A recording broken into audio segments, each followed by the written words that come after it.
Washington Journal continues. Welcome back. Former Michigan Congressman and former Intelligence Committee Chair Peter Hoekstra joins us this morning to discuss the recent WikiLeaks release of CIA hacking documents. Thanks so much for being with us. Good to be with you. Thank you.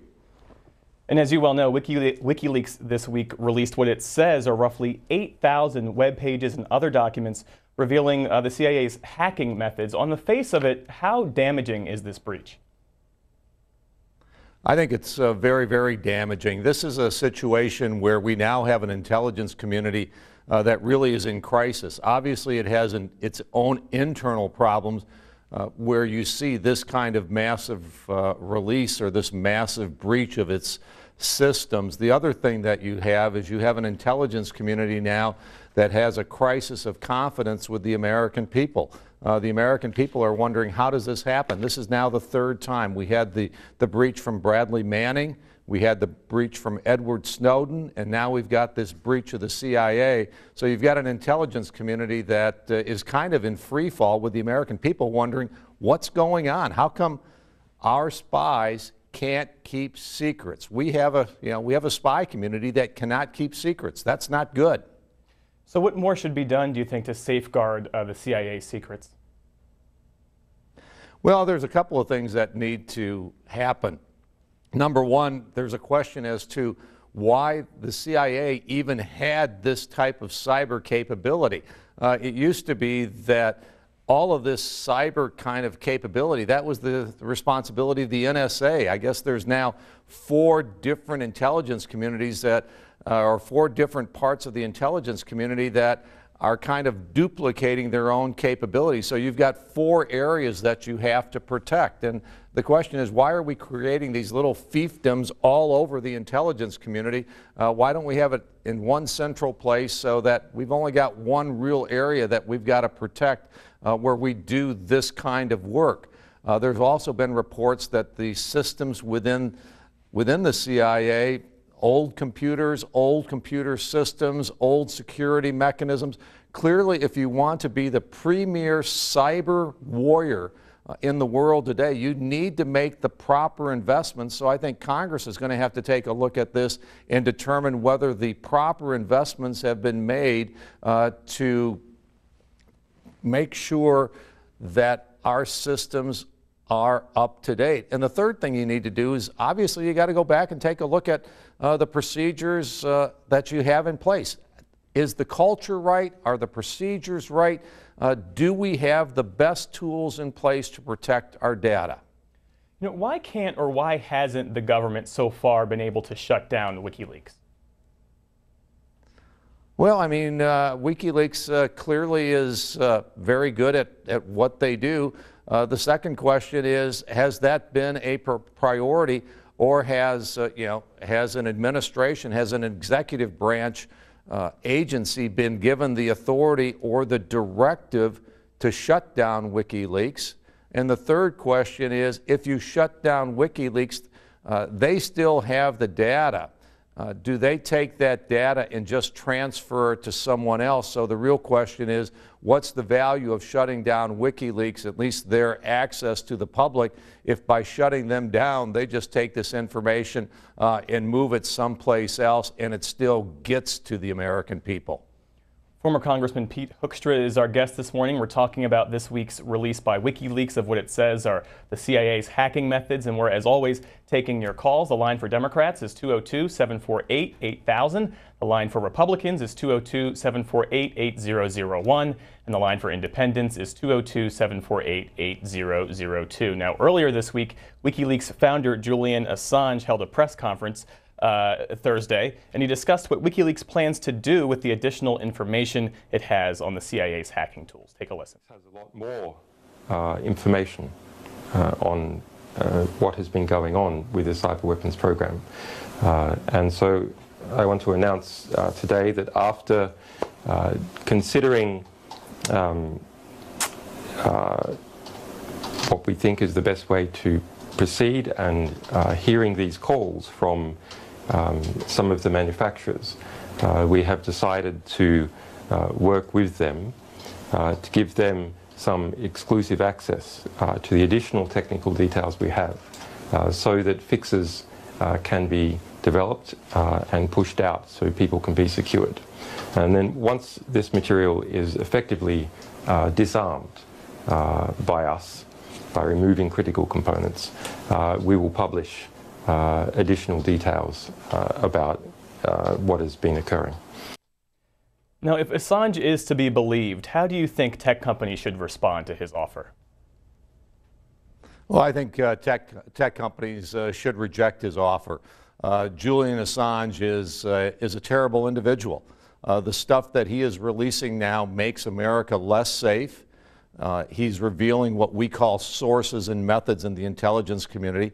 He's telling our enemies what our capabilities are, and he may also be releasing to them exactly how we accomplish what we do, how we go out and steal data. That is what spy organizations are expected to do, whether they work for the U.S. government, whether they work for the Russian government, the Chinese government, or someone else.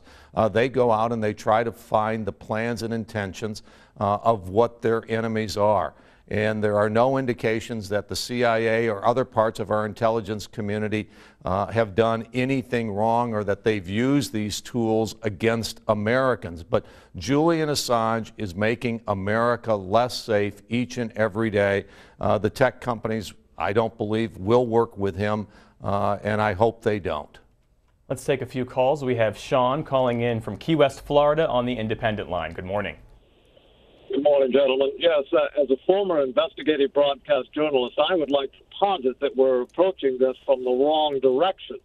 We should be looking not to shoot the messenger, but to find out if the message is correct, that these people might have been using these devices to actually penetrate the American population. You take a look at Bradley Manning, the things that he pointed out were terrible. They go against everything the American people stand for, actually murdering people. And he pointed those things out, and he goes to jail for that.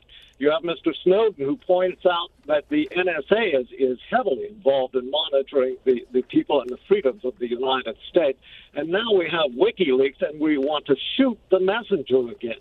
We need to find out if these people are actually doing these types of things. I would point out to you, gentlemen, as having been a student traveling in Europe after the Second World War, that those people in Germany, I asked them about the Jewish question, and they said there was nothing they could do about it. It's the same thing that we as Americans are doing now. We're involved in wars that are killing millions of people, and if you stop anyone on the street, they will tell you, I'm sorry. There's absolutely nothing we can do about it. Again, I posit we're looking at this question from the wrong direction, and I'll take my response off the air. Thank you, gentlemen. Yeah, thanks for the comment, Sean. The interesting thing here is that Bradley Manning, Edward Snowden, and we don't know who did this last leak of the CIA data, Bradley Manning and Edward Snowden, if they believe that if the American intelligence community was violating American law, they could have gone to the Intelligence Committee in the Senate or in the House of Representatives and brought those issues forward. They decided not to. Those are treasonous activities. They had other channels where they could have brought their complaints or their concerns to be investigated and be investigated in a proper manner, and they decided not to do that. I share some of your concerns. An intelligence community that does not keep its secrets, can't keep its secrets, indicates something, an organization that does not have proper controls in place. Where I get concerned is, does that mean that when James Clapper comes out, the former director of national intelligence, and says to the American people, I know that these tools that we have in the intelligence community to spy on foreigners, which is our job, I can with a high degree of certainty tell you that those tools are not used against Americans. I'm sorry, at this point in time, the leadership of the intelligence community cannot with any type of credibility make those claims. We know it's against the law to spy on Americans. We know that, I know, and I've met these people, that it's very much against the culture of the people in the intelligence community to use these tools against the American people. But the community has demonstrated a lack of internal controls, that we don't have the certainty that there may not be some rogue elements that are using these tools against Americans. And Congressman, this data breach is one thing, but I have to ask you, why do you think the intelligence community, the NSA, the CIA, the FBI, has a persistent problem, it appears at least, with leaks to the media? Why they have the problems with the leaks to the media? Yeah. You know, you really don't know what the motivations are. Obviously, there was some very sensitive information, some of the most sensitive information that the intelligence community collects, and this is the intercepts of phone calls of Americans overseas. It's called inadvertent collection. This stuff is supposed to be locked up and put away, but someone transcribed it, they distributed it widely through the community, and then someone leaked it to the press. And you don't quite know what their motivations are. Do they have a political angle against the new Trump administration? Do they have an agenda against their own agency that they may work for? It's hard to determine what the motivation is because the acts are illegal, and in certain cases they make America much less safe, and they make us very, very vulnerable. So yeah, why they behave in that way, it's hard to determine, and until you actually catch these folks and take a look at it, we probably will not know what their motivation is. Let's go back to the phones. We have Edward calling in from Liverpool, Texas on the Democratic line. Good morning. Good morning. Yeah, I've been listening to the WikiLeaks scandal for seems like forever now. They're getting their information either from the Russians or other people that are considered our enemies, and then they're handing them over to WikiLeaks, and then WikiLeaks kind of plays games on how they let certain amounts out at a time. It's kind of strange that we would actually believe any of this stuff that could be easily manipulated, change words in a sentence, add this and subtract that. You don't know how much of it's for real. Just, of course, it makes everybody want to listen and see what kind of dirt they dug up. But if you ever really wanted to fix Washington, you might try something really brand new. Try the atheists and the LGBTQ community, and I'll bet they would sit down and get things done, and they wouldn't be fighting over morality of Christianity or morality of the Constitution. They would just do the morality of human beings and get this country up and going again. Yeah. The interesting thing now is we know that Edward Snowden is listening, or he's listening to this, or he's living in Russia today. There's no indication that when he decided to provide the information to WikiLeaks that he was actually working with or for the Russians. The same with Bradley Manning. And of course, at this point in time, we don't know how the breach occurred within the CIA. Let's go now to Lester calling in from Newark, New Jersey on the Republican line. Thanks for your patience. Good morning. Yes, hi. I'm supposed to speak about why Edward Snowden did what he did and why he did it. If they would have kept their eye on him, this would have not happened, you know. And we're in a mess that we're in now because of what he did, and that's wrong, you know. And I'm sick and tired of it, you know. But you know, he's we got to keep an eye on these guys. We got to keep an eye on them so they won't be doing this again. You know, we got to make sure that they don't do the same thing again. You know, because this is bad for our country. You know, this is really bad for our country.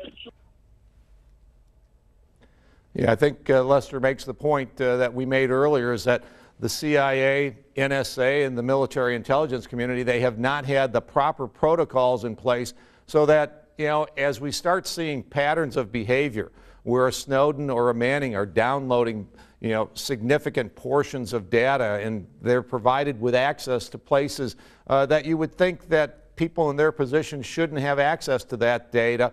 And so, yeah, not only are we not watching these folks, but we're putting them in positions of access, and we're allowing them to do things that I'm hoping is not happening in companies in the private sector. It appears that the protocols that we have in place in certain parts of the intelligence community have not been appropriate, they've not been effective, and perhaps one of the more disturbing things is You know, you see Bradley Manning and you say, oh man, we've got to go in and we've got to check our protocols. Do we have the right procedures in place to protect large batches of data? We see Bradley Manning. We don't learn from it. We see Edward Snowden. It doesn't appear that we've learned from that, and now we've got the CIA breach. Hopefully we will learn from these mistakes and put in place the better procedures to protect this kind of data, because it's absolutely essential if we want to keep America safe. I have a question about the politics of this. Given the fact that then candidate Trump said on the campaign trail, "I love WikiLeaks," after the group released damaging emails from John Podesta, who was the former campaign chairman for Hillary Clinton, do you think that in any way limits the White House response to this issue? Hope not. I mean, I think that the Trump administration and people in the intelligence community are in agreement. This is devastating to the United States of America, and you know, we have to stop it. If we're going to be in the spying business, which I think we have to be in, if we are going to keep America safe, then we need to be very, very good. And part of being a great spy is to be able to keep secrets. Spies who can't keep secrets are a real problem. So if we're going to be there, we have to have the leadership from the top, which includes the president, which includes Mike Pompeo, which includes Dan Coats, who's going to be the new director of national intelligence. And I think that's exactly where they are. They recognize the devastating impact that these leaks have, and it also is a devastating, because the vast majority of the people in the intelligence community, they are committed to this country. Some of them are risking their lives each and every day. This really hurts morale within the community, because they see it as a failure of their agency, of the intelligence community. They don't like seeing it happen. They're going to work with Mike Pompeo. They're going to work with Dan Coats to rebuild the trust that they have in their own organization, the pride that they have in their organization, and they're going to work to restore the link between them and the American people, because they need the American people to know that they are working on their behalf, and that an intelligence community is not a threat to the American people. It's only a threat to those who mean us harm. We've got Mary calling in from North Las Vegas, Nevada on the Democratic line. What's on your mind? Yes, I was just calling to say one thing, because I noticed when you start out with lies, it's going to be lies. FBI, CIA, and when Trump got in there, he was lying. So, you know, the Bible says every time you take a lie and wrap it around the truth always come out. And it's been lying ever since, and it's only, and the preachers, if they stay in church and try to get some of these criminals off the street and mind their own business, then this would be a better world. And if the people would stop lying all the time on each other, and then when they get caught in a lie, I'd go for the FBI, CIA, or any of them. But when Trump got in there and started lying, everybody was lying. And then that's what's wrong with America now. Nobody's telling the truth, and I'm scared, and everybody else scared. They don't know what to do, and I think it's terrible. It's going to take God to get us out of this mess. Thank you. Okay, let's go to. Well, the caller saying there's a real mess out there. There is, and this is one of the key things that has to happen. And as we were just talking about, the intelligence community and its leadership has to reestablish its credibility with the American people. We had, the Director of National Intelligence a few years ago come on and testify. It was probably covered by C-SPAN, the hearing where he was asked, is the intelligence community keeping a massive database that may include information on Americans? And he said no.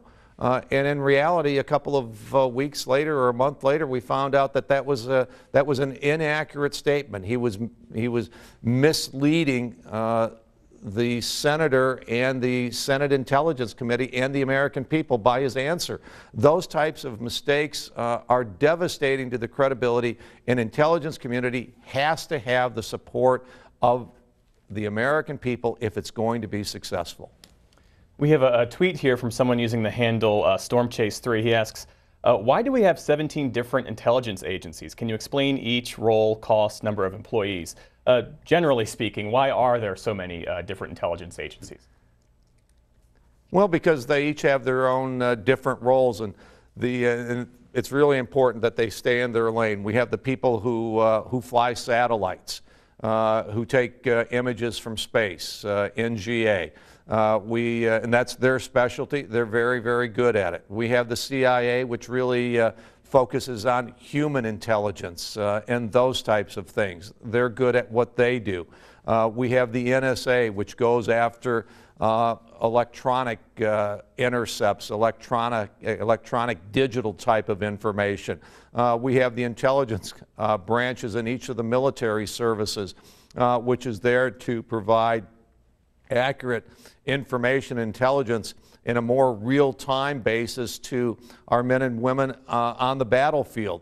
And so, that gives you a general feeling for that they each do have specific roles with specific customers or consumers of the information that they provide. Some of them are very much focused on real-time information to protect our people on the battlefield. There are others that are trying to collect more long-term information as to what the plans and intentions, what the capabilities of our enemies are, so that we can plan strategically over the next 3, 5, or 7 years to deal with the kinds of threats that we have. So, you put all of that together, and back in 2004 on a bipartisan basis, we passed an intelligence reform bill that put in place a director of national intelligence that would take these 17 different agencies and make sure that there was some coordination and cooperation between them so that we would get the maximum bang for our buck, and to make sure and to try to minimize overlap or conflicting roles and missions for each of those agencies. So that's why the DNI was established. The question is right. Why 17? I think you can justify them, but let's make sure that they're working together effectively. We've got Douglas on the line calling in from West Hamlin, West Virginia on the independent line. Good morning. Good morning. God bless America.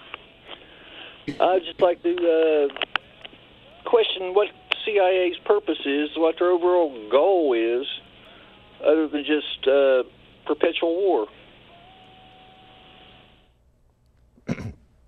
Well, the real goal of the CIA is to gather the information that gives us the plans and intentions of what our enemies are intending to do versus the United States. They gather intelligence that we can use on the battlefield, whether it's in Syria, whether it's in Iraq, whether it's in other places around the world.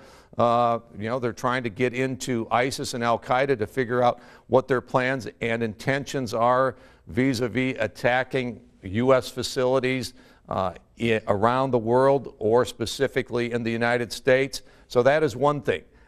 Actionable information that keeps us safe in real time.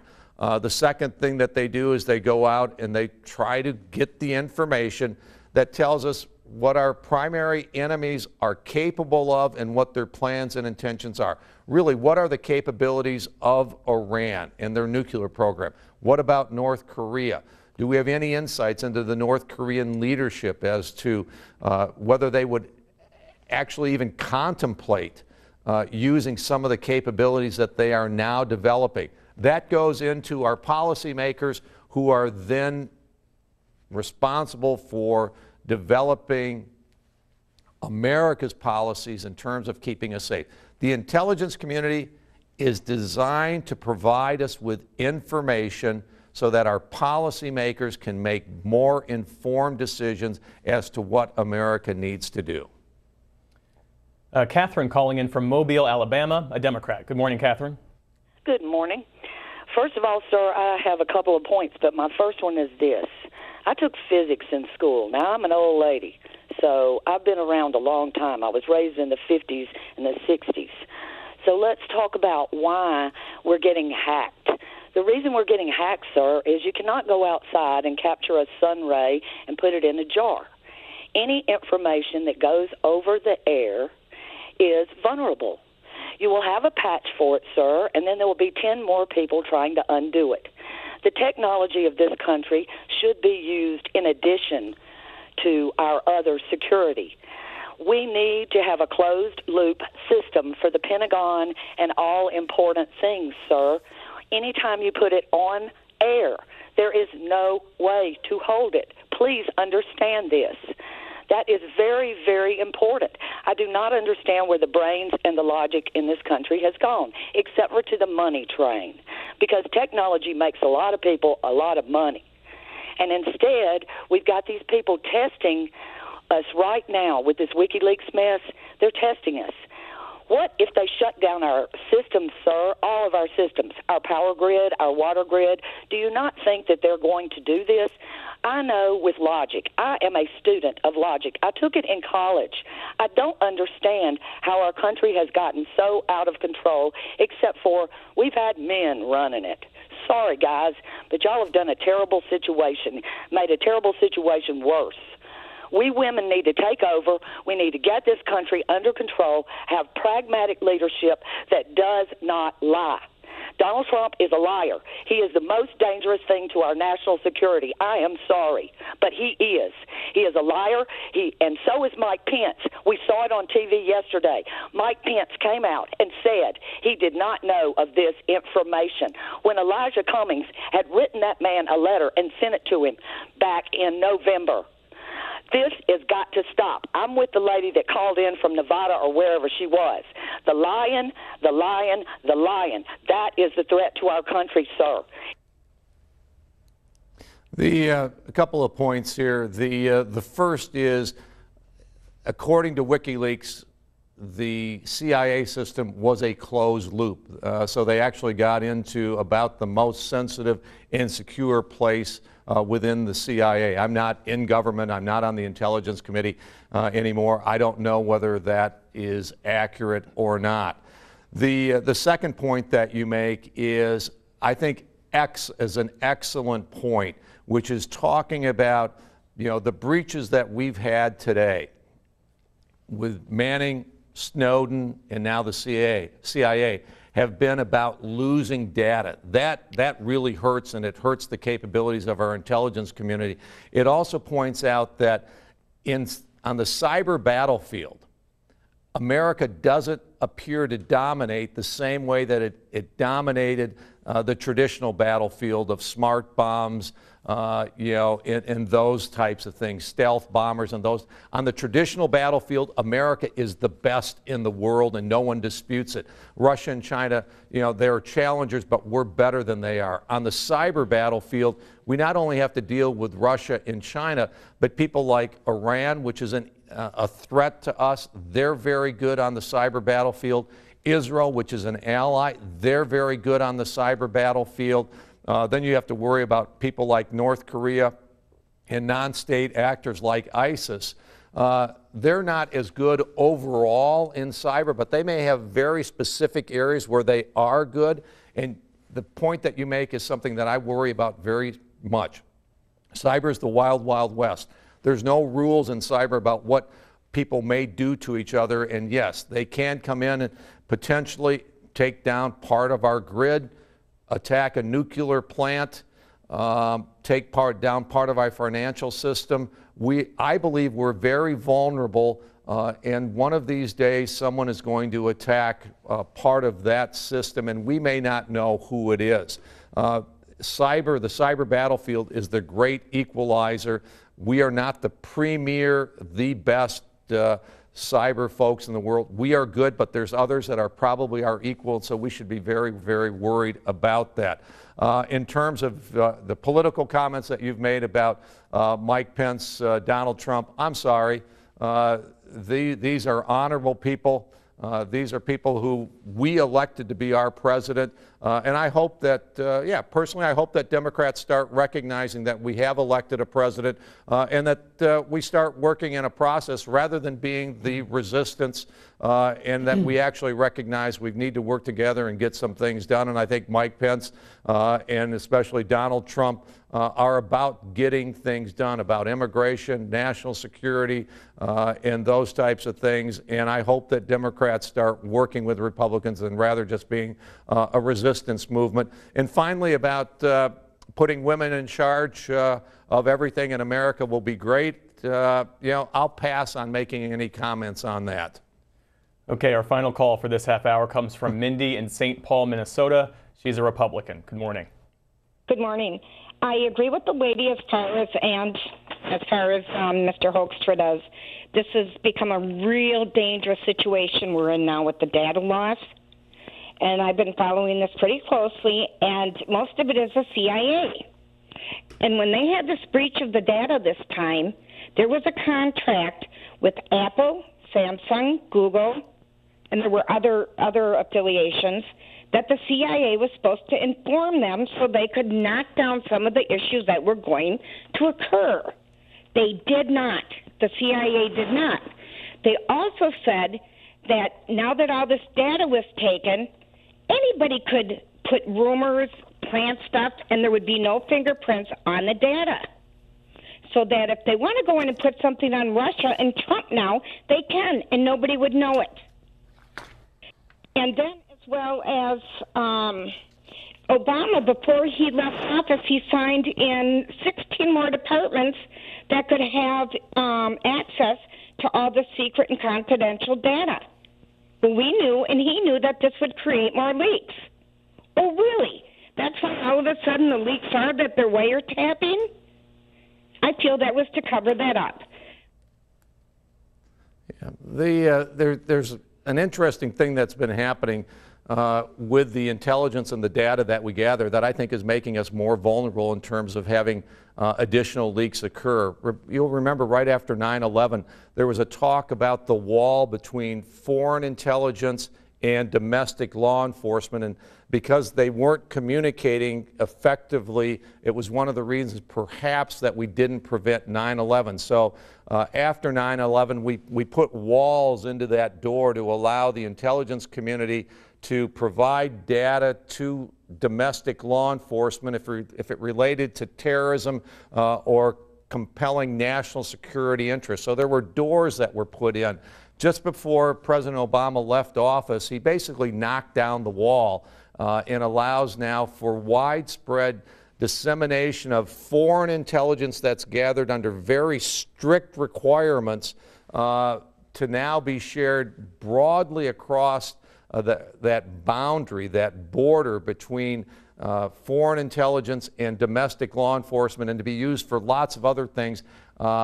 I think that's a decision that this administration has to go back and take a look at. I think it makes us vulnerable, and I think it also makes the intelligence community and the tools that they have, it increases the likelihood that the powerful tools that they have may someday be used through foreign intelligence organizations, and they may be used against Americans, and I think that's something that we just cannot allow to happen. It's why that wall was there in the first place. It needs doors, but there needs to be a better border than what we currently have.